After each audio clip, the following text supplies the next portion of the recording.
Si vous vous rendez en montagne, il n'est pas impossible que vous ayez ressenti, notamment au début de votre séjour, des maux de tête, des vertiges et parfois même des nausées. C'est ce qu'on appelle le mal des montagnes. La plupart des personnes y sont sujettes à partir de 2500 mètres d'altitude, bien que cela varie énormément en fonction des individus. Pour expliquer ce phénomène, il n'est pas rare d'entendre que la cause de ce mal est le manque d'oxygène. Ceci n'est pas tout à fait vrai, car la composition de l'air ne va pas varier avec l'altitude. Toutefois, il est vrai que ces différents symptômes sont causés par des difficultés respiratoires, également appelées dyspnées. Alors nous allons nous demander aujourd'hui d'où vont provenir ces difficultés respiratoires en altitude. Pour répondre à cette question, il va être important de faire le point sur la structure de l'appareil respiratoire ainsi que sur son fonctionnement. L'appareil respiratoire va commencer par la cavité buccale ainsi que la cavité nasale. Elle va se poursuivre ensuite par le pharynx et le larynx, qui vont être des conduits, pour enfin se diriger vers la trachée.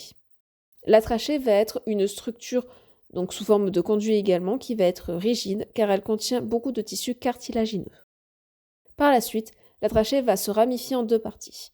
On va trouver la branche souche ou primaire droite pour le poumon droit et la branche souche ou primaire gauche pour le poumon gauche.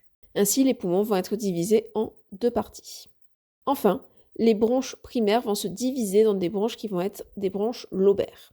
Ces dernières vont ensuite se ramifier en branchioles.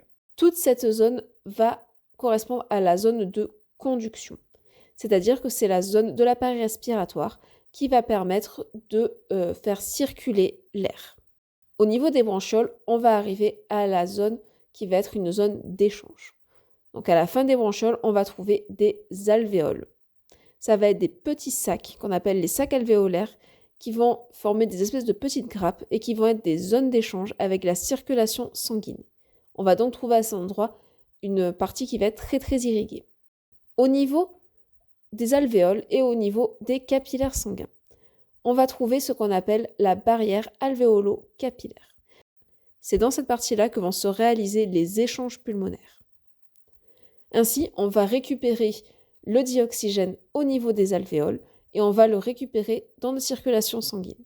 A l'inverse, on va éliminer le dioxyde de carbone qui est présent dans le sang et on va le libérer au niveau des alvéoles pour qu'il puisse ensuite être éliminé lors de l'expiration. Ainsi, les échanges de gaz vont se faire en fonction d'un mécanisme de diffusion libre par gradient de pression. Plus simplement, ça veut dire que le gaz va diffuser de là où sa pression est la plus forte vers la localisation où sa pression va être la plus faible. Une fois qu'on a compris tout ça, on va se demander un petit peu quel va être le lien avec l'altitude. Si on se trouve au niveau de la mer, la pression en dioxygène est d'environ 140 mm de mercure. Ainsi, notre dioxygène, qui est donc très concentré dans le milieu atmosphérique, va rentrer dans les alvéoles, ce qui va permettre justement une oxygénation. Par la suite, le dioxygène va rentrer dans la circulation sanguine, puisque la pression intra-alvéolaire en dioxygène va être plus importante que celle du sang. En altitude, les choses vont se corser. Par exemple, si on se trouve sur le mont Everest, soit à presque 9000 mètres d'altitude, la pression en dioxygène ne sera que de 40 mm de mercure. Elle va être inférieure à la pression intra-alvéolaire. Lorsqu'on va faire une inspiration, qui va donc être un mécanisme actif où on va contracter nos muscles respiratoires comme le diaphragme et nos muscles intercostaux, l'air ne va pas rentrer facilement dans les poumons. La question qu'on peut se poser ensuite est comment on parvient par la suite à s'acclimater. En effet, lorsqu'on reste un petit moment en altitude, les premiers symptômes, les premiers malaises vont disparaître. Et cela est dû notamment à plusieurs facteurs qui vont permettre une adaptation de notre organisme.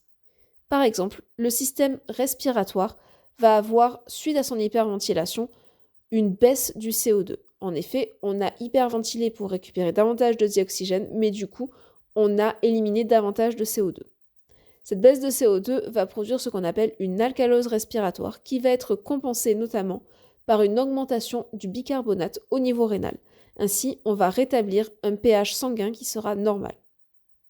Par la suite, on observe également au niveau de la fréquence cardiaque une augmentation lors des premiers jours. Cette fréquence cardiaque va un petit peu diminuer, mais elle va rester plus élevée que lorsqu'on se situe au niveau de la mer.